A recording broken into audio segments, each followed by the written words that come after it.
solid opening, and actually, to be fair, it's one that his team is really going to like. It's the kind of positions that Magnus Carlsen really enjoys, the kind of positions that Levon Aronian really enjoys. So it's a perfect segue into the kind of styles that they really like. Whereas Team Rex, I think, is going for more of a King's Indian style approach, and that actually suits some of their players. We can see former world champion Garry Kasparov, one of the most proficient players of the King's Indian setups. And we see that we have a very interesting opening, and we'll see how they follow up afterwards. And Magnus can't stop laughing. And we should point out Garry Kasparov, big fan of Rex Sinquefield. He actually flew into St. Louis for his 70th birthday last night, and that's why he's here today. I won that for one of my birthdays. That's quite a birthday present, exactly.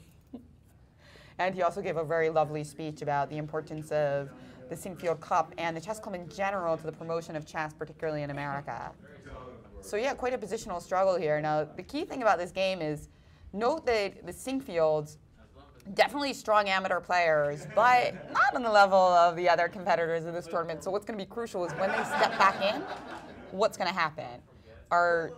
Is the position going to be blasting open at that point and put them under a lot of pressure? This opening suggests perhaps yes. It really depends how they use their timeouts. They're going to have 2 timeouts in those 5 moves that I think is crucial that they use them wisely. And we see that the first bench grandmasters are just standing up. We reached the 10-move mark as Magnus Carlsen has played his 10th move. And I think it's an interesting position, but one that's not going to be that open until the Sinquefields come back into the board. Yeah, so very clever choices. Now, 26 moves, so move 26 to 30, the Sinquefields are going to be back in.